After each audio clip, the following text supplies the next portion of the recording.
կուրենո արկանը և 20 միլիոն նվերներ Վիվարոյի նոր խոշոր ակցիայում։ Հաղթելու և մրցանակներ ստանալու քո հերթն է։ Մանրամասները Vivaro.am կայքում։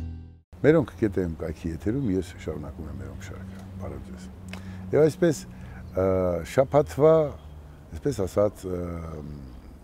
զարմանքը կամ շաբաթվա թեման ավելի շատ հոկտեմբերի 27-ն էր նախորդ եւ հոկտեմբերի 27-ը մեր բոլորի սրտի ցավն է, այնպես ինչպես մարտի 1-ը, հոկտեմբերի 27-ն ու մարտի 1-ը խարան էին մեր պետականության ճակատին եւ քանի դեռ այդ խարանը չի մաքրվել, բնականաբար մենք խնդիր ունենք։ Ով ասես չխոսեց, նախկին չխոսողներն էլ խոսեցին հոկտեմբերի 27-ից, այսպես ասած լռողներն էլ հանկարծ սկսեցին թլոշ լեզուները բացվել էր մեկնաբանություններ անել, ոչ ավել ոչ պակաս Արման Բաբաջանյանը գնաց ու հանդիպեց Նաիրի Հունանյանին, Նաիրի Հունանյանը ինչ որ բաներ էր ասել, դուրս եկավ ոգևորված Արման Բաբաջյանը պատմեց, որ Նաիրին էսը, էնը, հետո էլ դիմեց, որ Վազգեն Մանուկյանին Նիկոլը թող գործից հանի, քանի որ Վազգեն Մանուկյանը կարծես թե ոչ անուղակի թե ինչ դրթել է Նաիրի Հունանյանին եւ այլն։ Ինչ վերաբերում է Վազգեն Մանուկյանին, որևէ մեկը ոգևորված չի Վազգեն Մանուկյանի այդ պաշտոնի լինելիությամբ եւ ուղիղ հաշվով Նաիրիի հետ դա ես գոնե անձնապես չեմ կապում, Վազգեն Մանուկյանը այդ պաշտոնին չպիտի լինի եւ վերջ, ըստ իս։ Բայց հիմա գանք Նաիրի Հունանյանի տեսակին։ Նաիրի Հունանյանի բոլոր անձակիցները սպանվեցին, կամ ինքնասպան եղան, կամ պատահաբար հոսանքահարվեցին։ Նաիրի Հունանյանն ինքը այլևս adekvat չէ, այսինքն վերջինս տարիներ շարունակ արդեն ընդունում է հոգեմետ դեղեր, ապրում է հոգեմետ դեղերով եւ լուրջ ընդունել Նաիրի Հունանյանին որևէ, այսպես ասած, փորձագետ դա մեզ թույլ չի տա։ Հավատալ Նաիրի Հունանյանին նույնն է թե հավատալ Ռոբերտ Քոչարյանի ազնվությանը, որ ինքը երկիրը չի թալանել, որ ինքը գողերին ու ավազակներին չի դարձրել, իրեն, այսպես ասած,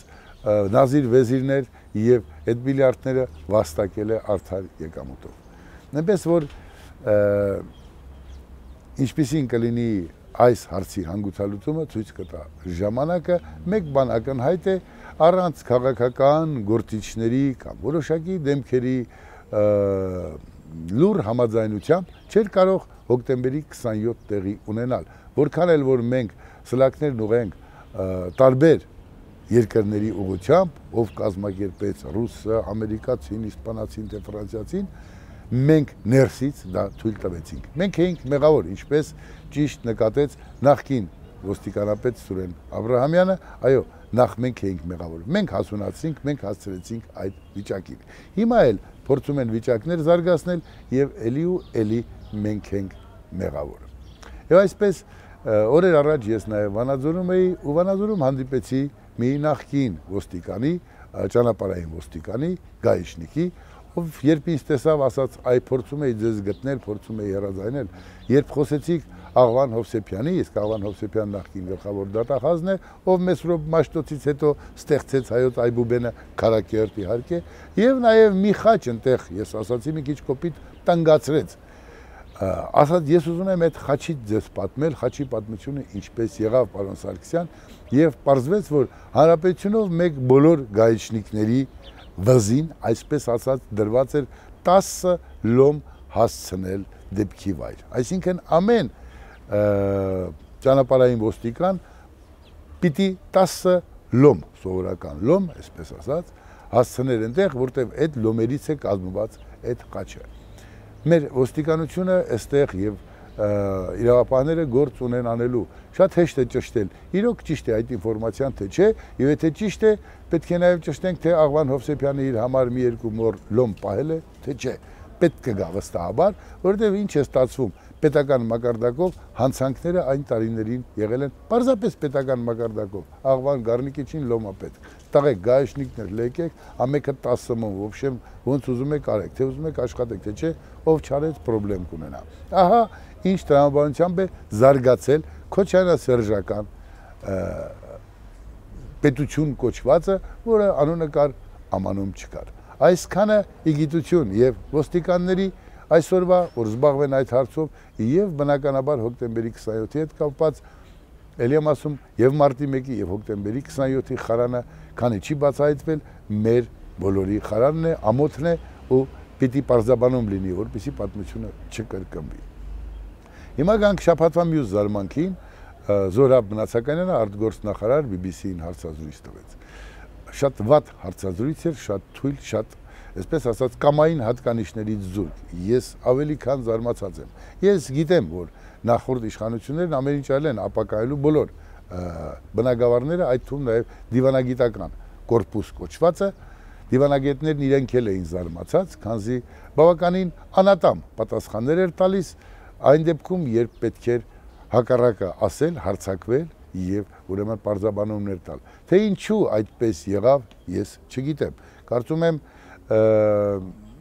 երկրի իշխանությունները իրենք կզբաղվեն եւ ուրեմն մի բացատրության պես կտան, թե ինչու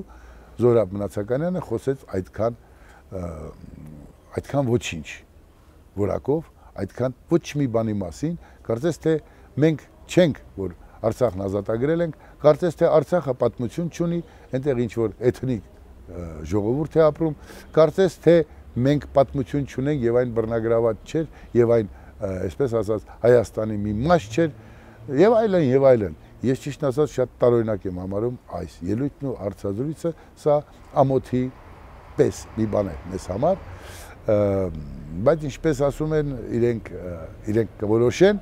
այնուամենայնիվ ի հակադրումը Նիկոլ Փաշինյանի, ով տարբեր ատյաններում միջազգային բարձրաձայնում է Արցախը, Հայաստանը եւ վերջ, եւ այսպես ասած համարձակ պատասխան է տալիս, կարծես թե արտգործնախարարը խոսեց բոլորովին հակառակ բևեռից, խոսեց խեղճուկրակի լեզվով ու տրամաբանությամբ, խոսեց, չգիտեմ, հոգուտ որ երկրի։ Ամենայն դեպս ոչ հոգուտ մեզ էր այդ ելույթը, հետևաբար պիտի հետևություն անեն մեր դիվանագետները, մեր դիվանագիտական պաշտոնյաները եւ հասկանանք, թե ինչպիսին պիտի ուրեմն լինի մեր ռազմավարությունը, մեզ հասարակ քաղաքացիներից անգամ տհաճ էր լսել այդպիսի հարցազրույց։ Սա էլ է գիտություն, հիմա գանք Արցախին։ Արցախում հաստատվեց ուրեմն Սամվել Բաբայանի հիմնադրած նոր կուսակցությունը, արդեն պարզ է, որ առաջիկա ընտրություններում Արցախում մենք կունենանք այդ կուսակցության մասնակցությունը։ Հիմա գամ այն ստորագրահավաքին, որ տեղի է ունեցել ոչ վաղ անցյալում, շուրջ 20-22 հազար ստորագրության, որի պատասխանը պիտի կարծես թե 1-2 օրից Արցախի ազգային ժողովը տա, այսպես ասած։ Ինչ է դա նշանակում։ Վերջին այսպես ասած համայնքային ընտրություններում Արցախի իշխանությունները պարտվեցին, քանզի եթե կեղծիք չկար, ուրեմն հաղթեցին անկախ տեխնացուները։ Ավելին, մոտ 70,000 մարդ մասնակցեց, իսկ Արցախում հավատացեք ամեն մեկ ով ունի մասնակցելով իրավունք մասնակցում է։ Այսինքն 100,000 մարդու միֆը, որ ստեղծել էին Բակո Սահակյանը, Սերժ Սարգսյանը, Ռոբերտ Քոչարյանը եւ այլոք, այնտեղ չկա, այնտեղ կա մոտ 70,000 ընտրող, որոնցից 20,000-ը պարզապես ցանկություն է հայտնել կամ իր համաձայնությունը տվել, որ Արցախի հերոս Սամվել Բաբայանը մասնակցի նախագահական ընտրություններին։ Հիմա ինչ կանի Արցախի ազգային ժողովը։ Կար համարի 20,000-ի կարծիքը, ով ըստ էության 20 լինելով այլևս քվեատուփերում կարող էր դառնալ 40, այսինքն ինչ որ իմաստով մեծամասնությամբ։ Եվ կապացի, որ ինքը այնտեղ դեռ հանցախումբ է, եւ միակ վերջին հույսը Արցախը պահել իրենց ճիրաններում մնում է հլադեր, այսպես ասած, իրենց լեզվով որոշների լեզվով ասած, ճամարտակել կամ քանդերբազություն անել, ցույց կտա առաջիկա օրերը, որից հետո մենք կտեսնենք այնտեղ հանցախումբ է գործում, թե գոյություն ունի իշխանություն։ Սա էլ իր հերթին օրեր առաջ ես հրաձայնեցի Սամվել Բաբայանին, ինձ ավելի շատ հետաքրքրում էր հետևյալը։ Քաջարի ասպետ Վիտալի Բալասանյանի խրոխտ ելույթներից եւ այսպես ասած ճամարտակող այնտեղ հայտնված adekvatների SCN-ի այդ իբր թե Արցախը ազատության միակ օազիսն է մնացել ու դարձել, խոսքերից հետո անկախ Արցախ ջատագով Վիտալի Բալասանյանից հետո Բակո Սահակյանը ձայն չհանեց։ Ձայն բարբարո հանապատի էր, մինչ օրս չասած ինքը համաձայն է դրա հետ թե չէ։ Ինչ որ Բաբայաններ են խոսում մամուլի պատասխանատուների մակարդակով, որ կոպեկ չարժե։ Ես խնդրեցի պարոն Բաբայանին, որ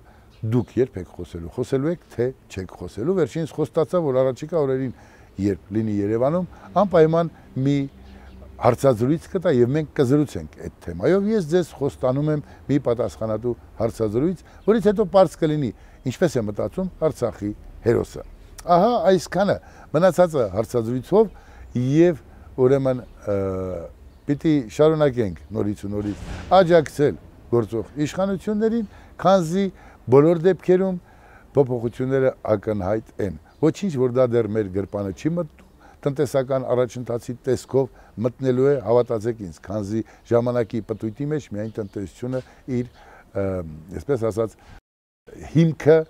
ցույց կտա եւ մենք դրա ականատեսը կլինենք, ես եւս վստահ եմ դրանով։ Իսկ առայժմ մեզ հասարակ քաղաքացիներից համբերություն եւ թողունություն, որ դիմանանք ու վստահենք։ Կհանդիպենք հաջորդ